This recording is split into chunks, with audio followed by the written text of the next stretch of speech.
A couple of months ago, a guy named Bryan Johnson claimed that he held the world's record for age reversal. Now, he's launched a website called Rejuvenation Olympics that has a leaderboard of the top competitors in the world at slowing down the aging process. Want to know where I came in? Check it out.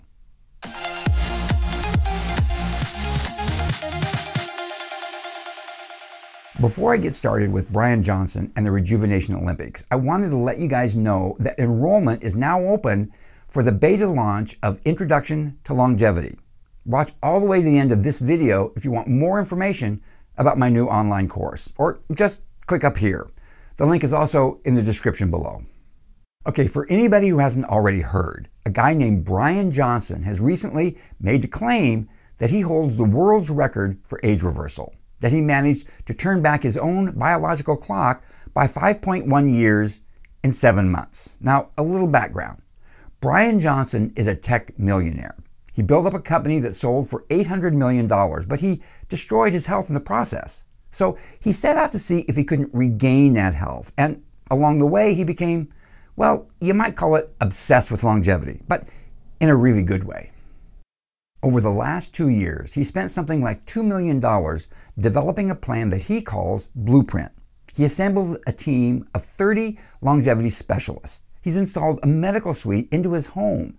He created a detailed protocol that lays out exactly what he's supposed to eat, how much exercise and what type he's supposed to do, what supplements he takes, everything.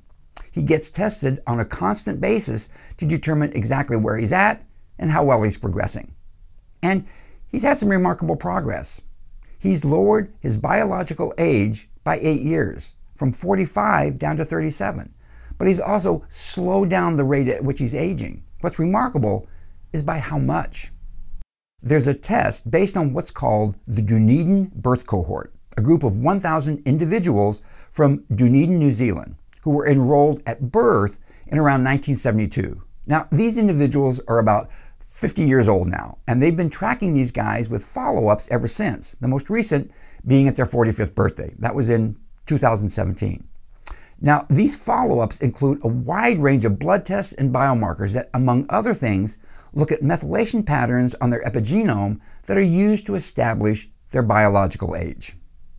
This data has been used to create an algorithm that's called Dunedin PACE, which stands for Pace of Aging Computed from the Epigenome. I've also heard it called the Dunedin POAM, which stands for Pace of Aging from Methylation. But regardless of what you call it, it's a highly accurate measurement of the rate at which an individual is aging. A score of 1 means that you're aging 1 year biologically for every trip around the sun. A score of, say, 1.3 means that you're aging 1.3 years biologically for every chronological year. Scores of less than 1 means that you've actually slowed down the aging process. A score of 0.75 would mean that you only age 9 months for every year that passes. Bryan Johnson has slowed his pace of aging down to 0.69. That means that he's aging slower than your average 10-year-old, slower than 88% of 18-year-olds and 94% of 45-year-olds. That's pretty remarkable. Now, Bryan has made all of this data publicly available. If you go to his website, Blueprint, and there's a link up here or in the description, he lays out all of his results. He lays out his plan, what tests he takes and how often, what biomarkers he gets tested, what supplements he takes, what foods he eats, and how often he exercises and how he exercises, what therapies or protocols he implements, everything. But he's done something else that I find really intriguing. He's created a website called Rejuvenation Olympics in collaboration with TruDiagnostics. And it's a place where you can compete with others on the leaderboard to see how much you can slow down your own pace of aging. The idea is that you test with TruDiagnostics at least 3 times, with at least 6 months between each test. They average the first 2 to determine a baseline, and then they take a look at the 3rd test to determine how much progress has been made since the baseline.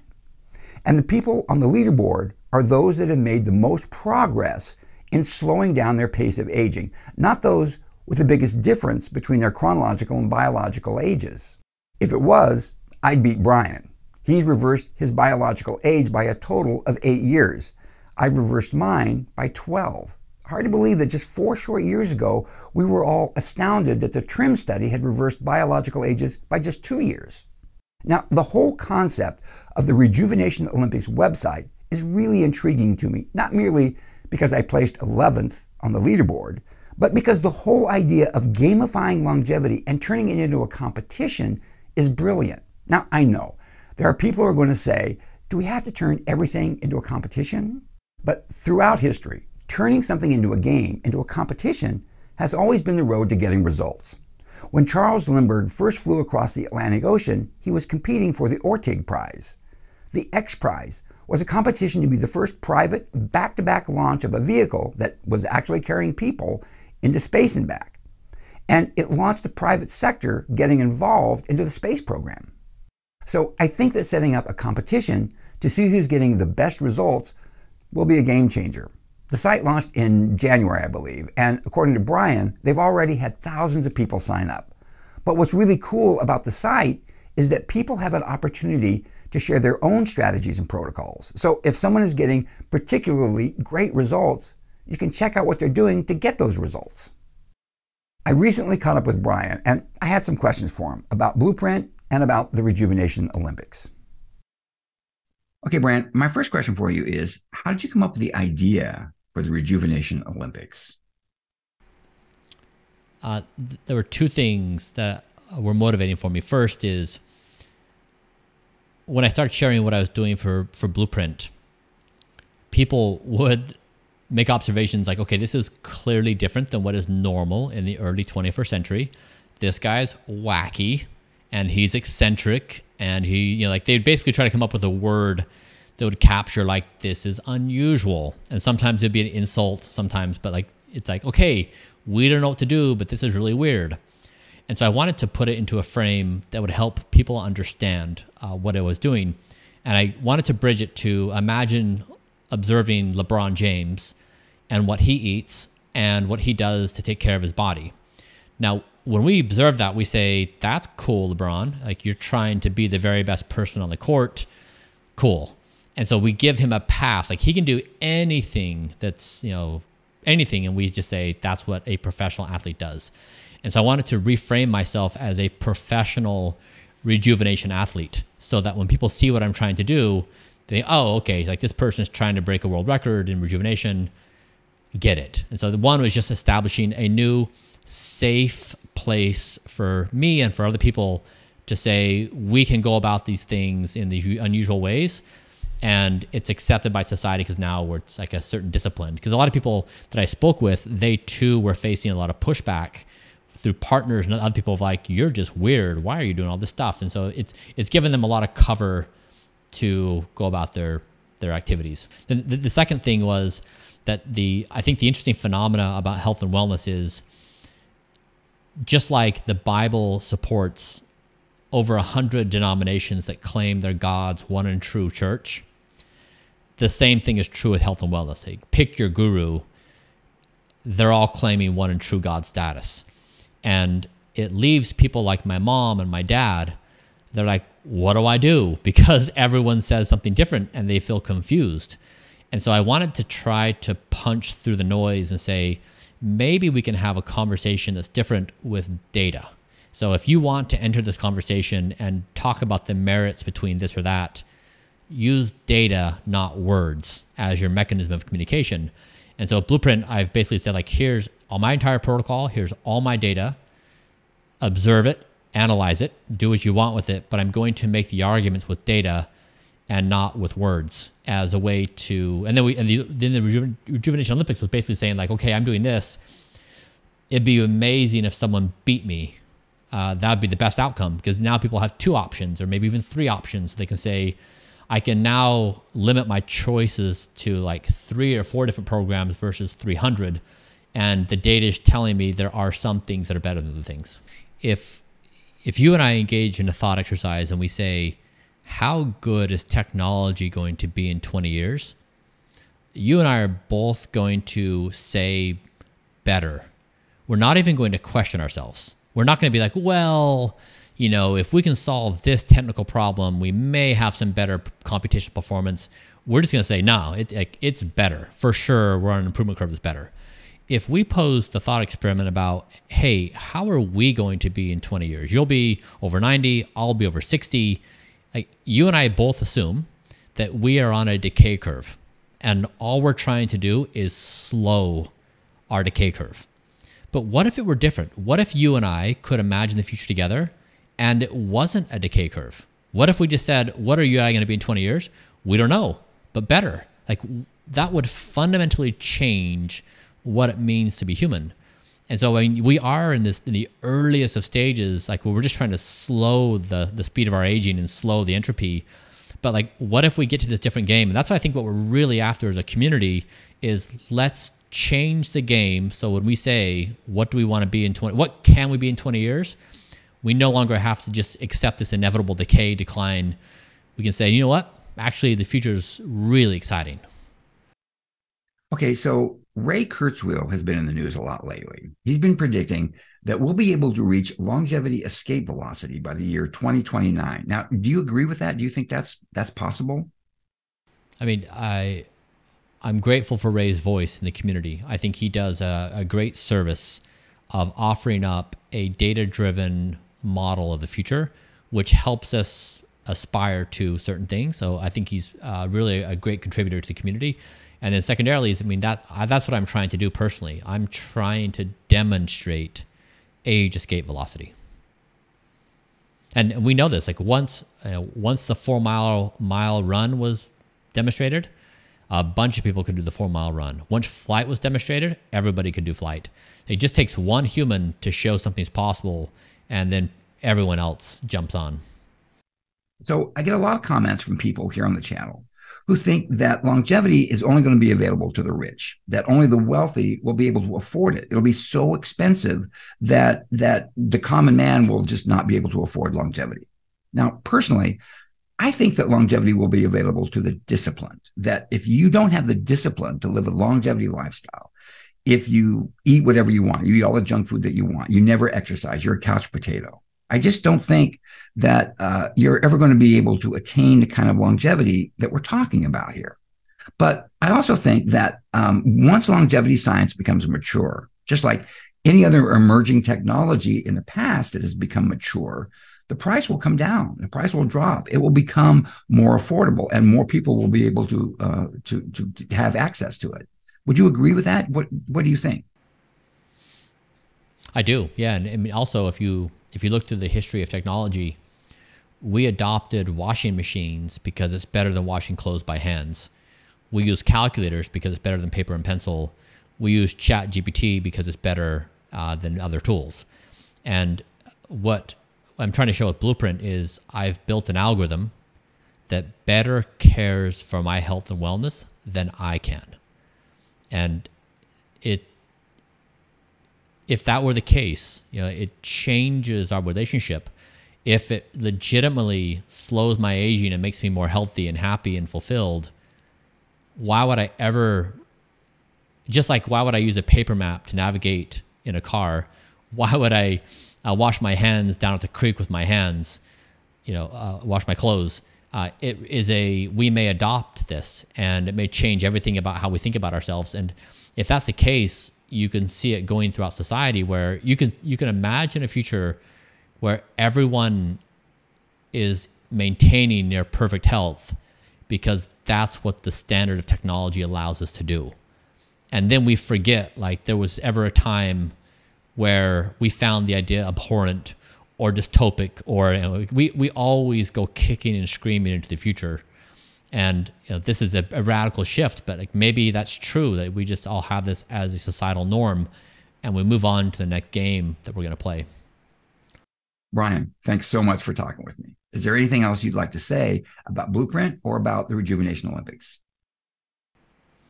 I would say that Blueprint may seem something about health and wellness and anti-aging. It is an exploration and contemplation about the future of intelligent existence. It's about the future of human, and it's about trying to answer this question. When we say, what is tech in 20 years? We say better. What is human in 20 years? I think it would be amazing if we could all say with confidence, We don't know, but better. That's really what this is about, is changing the understanding we have about ourselves and our own potential, and leaving to the past this idea of inevitable decay, decline, and death. After talking with Bryan, I checked in with Ryan Smith, one of the founders of TruDiagnostics, to get some more information about the leaderboard at Rejuvenation Olympics, since it's a collaboration between Bryan Johnson and TruDiagnostics. So, Ryan, real quick question. In the email that you sent me with my results, I saw that there were 2 leaderboards, but when I go to the Rejuvenation Olympics website, I only see a single leaderboard. Mm-hmm. So on the website, there actually should be 2. They're just found in different places. So if you go to the if you go to the sort of the leaderboard tab, it should have 2 different charts of 25. I actually believe you're on both of them, for what it's worth. But yeah, I'm jealous. Yeah, certainly. But yeah, those 2 leaderboards are slightly different. One thing that we really wanted to look at is who has got the best age average, just across their multiple tests. The other thing we wanted to do is basically see who has had the biggest reduction in their aging rates. And currently, Bryan leads number 1 on that rejuvenation aspect of it. Who can have the most reduction? And he's had a pretty impressive reduction. I think he's gone from 1.04 now all the way down to 0.76, or even maybe as low as 0.71. And so that's going to be a hard metric to beat, for sure. Yeah. And in terms of what's doing that, he's doing a lot of different things, so it's hard to say. But hopefully the idea is that the more people we get on, the more information we'll get, the more we'll be able to find out some of those patterns and trends. So you're using the Dunedin pace of aging algorithm to determine how much someone's improved and where they land on the leaderboard. Is that correct? Correct. Mm-hmm. Okay. All right. And the reason we chose that one is for several reasons, just for what it's worth. One is it's obviously a published algorithm that's been linked to large, I would say, outcome data sets, and things like the health and retirement study and like the Framingham Heart study, for instance. So we know how increases and decreases are most likely related to those disease outcomes. In addition to that, it has the highest precision, meaning that you can be very comfortable that a test isn't going to change multiple years between one draw just because of noise of the measurement. And then in addition to that, it's also correlated to all these different quality of life related things that we've seen. So muscle mass, grip strength, even IQ, mental processing speeds, as well as even facial aging experience. So because it generally is the highest, I would say, compared to all those outcomes of aging, we think it's probably the best surrogate measure for just one. But we acknowledge some of the limitations of just a purely DNA methylation based algorithm. So whenever we first launched, we actually just had the best Dunedin pace for someone's age. And so one of the things about the Dunedin pace is that it tends to go up with age. So as you get older, it's more likely that you would have an increased rate of aging. And so we wanted to control for age on that. So we're only ranking for the Dunedin pace. We're not looking at the delta between biologic or chronologic. And so because the Dunedin pace's output is only a pace of aging, how quickly are you aging right at this moment? We're at this point, we're not factoring in the chronological age of a participant. So for instance, and this is important because actually if we were to sort for chronological age, so if you just hit chronological age at the top of that leaderboard, you would actually see that in that second leaderboard, you're the oldest participant of that group, which as I mentioned is a little bit of a disadvantage. Because as you get older, it's much more likely that your Dunedin pace is going to increase. And so we certainly imagine that leaderboard in the future will also change to I would say penalizing by your chronological age to take in that average age increase that goes with time. Well, Ryan, I think that this collaboration between Bryan Johnson and TruDiagnostics is great. I think that the fact that you guys have gamified this whole thing and made it into a competition, I think it'll generate a lot of interest in longevity. The tagline I think is great, which is the competition you win by never crossing the finish line. So getting people to be lifelong contributors as much as possible. Yeah. Okay, let's wrap this up. And I guess the question that I'm asking myself is, what's the number one takeaway from all of this? And here's what it is for me. All of the strategies and interventions and therapies that I'm implementing in the hopes of turning back the clock on aging are actually working. If I understand Ryan at TruDiagnostics correctly, the older you get, the more the aging process accelerates. That's why he said that I'm at a disadvantage because of my age. Now, I've also heard that after the age of 70, it's like walking off a cliff. The aging process really takes off, and I'm 73. Yet, in spite of my age, out of the thousands of people who have enrolled in Rejuvenation Olympics, I came in at 11th place. 11th out of thousands. Out of all these people, only 10 have made more progress at slowing down the rate at which they're aging, their pace of aging, more than I have. But it's not just that. I've been on this path for many years, and I've made great progress.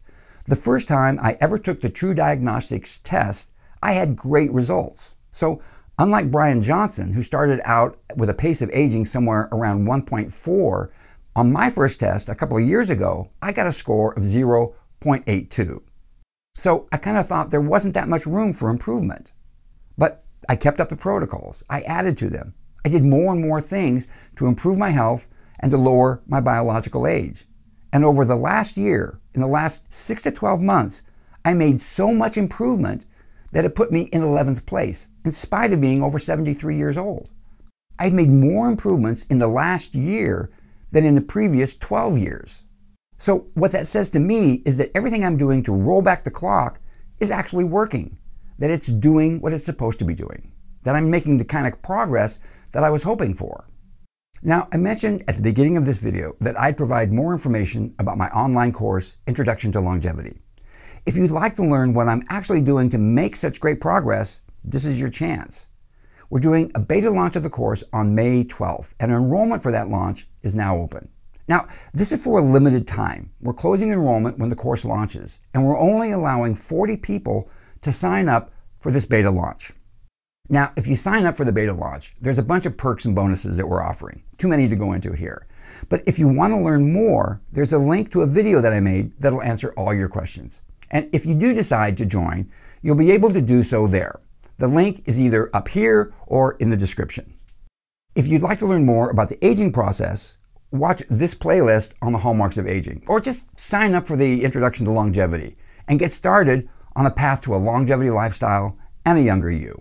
That's it for me. I'm out of here. See you next time.